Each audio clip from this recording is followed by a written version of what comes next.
For every swing, every moment, the Milwaukee Brewers fight.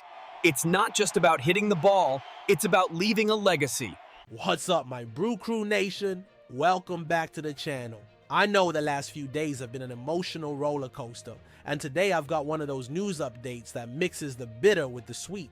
The kind of day that truly tests our passion for baseball and for our Brewers. Before we dive headfirst into what happened, I need to ask you all a favor. If you're a true Brewers fan and you want to get the hottest news, the most in-depth analysis, and the kind of insights you won't find anywhere else, please hit that subscribe button right now. The stats don't lie, and they tell me that over 98% of you watching right now aren't part of our community yet. Let's change that today. Join us so we can grow together and make our Brew Crew even stronger. Now, let's get down to business. And unfortunately, I have to start with the news that's keeping all of us up at night. This changes everything for the Milwaukee Brewers. Our top trade deadline acquisition, relief pitcher Shelby Miller, left yesterday's game against the Phillies with an injury, and the initial reports are, to be blunt, concerning. For anyone who watched the game, the scene was heartbreaking. Miller delivered the pitch and immediately motioned to the dugout. His facial expression said it all. He knew something serious had just happened. After the game, our manager, Pat Murphy, gave a brief update that only heightened our apprehension. Murphy said, and I quote, that Miller heard and felt something pop in his elbow.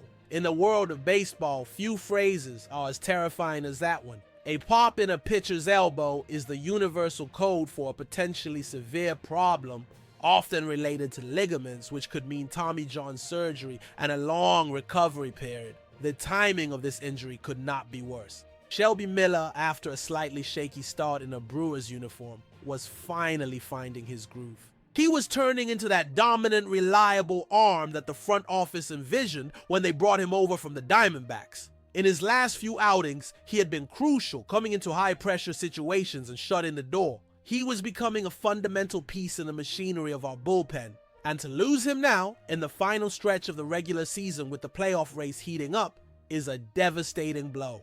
The injury not only removes one of our best relief pitchers from the roster, but also places immense pressure on a bullpen that is already overworked and dealing with other key absences. The image of Miller walking off the field, head down, knowing what that pain could mean for his future and for the team's season, is something that will stick with the fans. We are all hoping for a miracle, but the reality based on Pat Murphy's description and the player's own reaction is preparing us for the worst. Shelby Miller's departure from the active roster, even if temporary, creates a ripple effect that destabilizes our entire late-game strategy.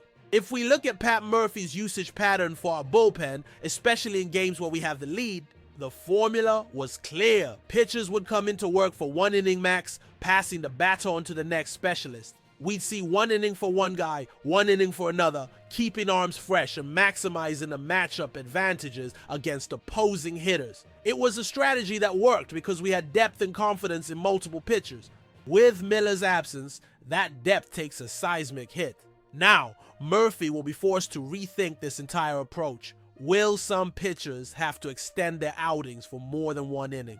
Who will take over the high-leverage innings that were earmarked for Miller? Questions like these now become the central focus of the coaching staff's planning. This uncertainty arrives at the most inopportune moment possible. Just look at our September schedule. The current series against the Phillies is already a preview of what we could face in the postseason. They are a talented, resilient team that does not forgive weaknesses, especially in a bullpen. And it doesn't stop there. The coming weeks hold matchups against other contending teams. Teams with potent offenses that know how to exploit a depleted pitching staff.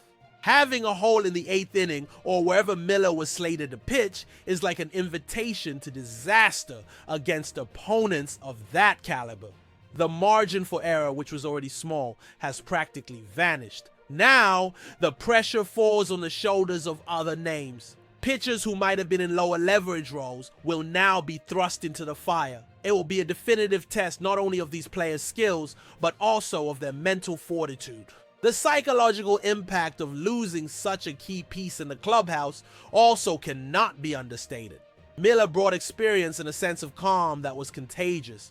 Now, the team has to find a way to regroup and compensate for this loss. and they need to do it fast. We are awaiting an official announcement after the imaging test. But as an analyst and as a fan, I have to be honest. The outlook is not good, and this team's ability to overcome yet another piece of adversity will be what defines our fate in October.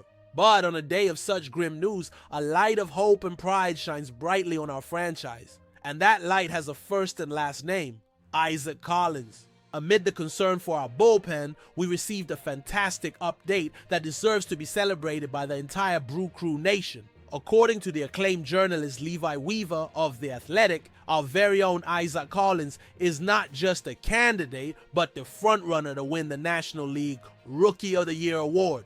And Weaver's words are emphatic. He wrote, "This was the easiest choice of the exercise for me. Isaac Collins is not just a good story, having a standout debut season at age 28. He also leads all NL rookies in FWAR with 2.6 and has been a key piece for this Brewers team that has been this season's biggest surprise." Let's break down what this means. First, Collins' story is inspiring. A player who reaches the MLB at 28 years old and not only establishes himself but dominates is proof that perseverance and hard work can break any barrier. But as Weaver points out, he is so much more than just a good story. The numbers prove his elite impact. An FWAR, wins above replacement, of 2.6 means that he by himself has been responsible for nearly 3 more wins for the team than a league average player at his position. That is immense value. Offensively, he has been a consistent force. 8 home runs, a .276 batting average, and an OPS near 800. He isn't just a contact hitter. He has power and knows how to get on base, and that's only half the story. Defensively, he has been phenomenal in the outfield. The advanced metrics like his 2 DRS, defensive run saved, are good, but the eye test confirms what the numbers suggest. He has incredible range, gets perfect reads, and possesses a reliable arm. Alongside Jackson Chourio, he has solidified our outfield as one of the most dynamic and secure in the league. Isaac Collins embodies the culture that Pat Murphy has implemented on this team, that you have to earn your spot every single day, no matter your status. He plays with a grit and intelligence that are contagious. He is the perfect representation of the underdog who becomes a protagonist just like our team. So Brew Crew, here's the situation. We face a monumental challenge with Shelby Miller's injury, a loss that will test the depth and resilience of our roster. On the other hand, we celebrate the rise of Isaac Collins, a player who is not only on his way to being Rookie of the Year, but has become the heart and soul of his surprising team. Now, I want to hear from you. How do you think Pat Murphy should adjust the bullpen to compensate for Miller's absence? And how proud are you of Isaac Collins' season? Leave your opinions in the comments below. If you want to keep getting analysis like this and the latest Brewers news firsthand, make sure you are subscribed to the channel with notifications turned on. I'm and I bring you the information as soon as it breaks. Thanks for watching, and I'll see you in the next one.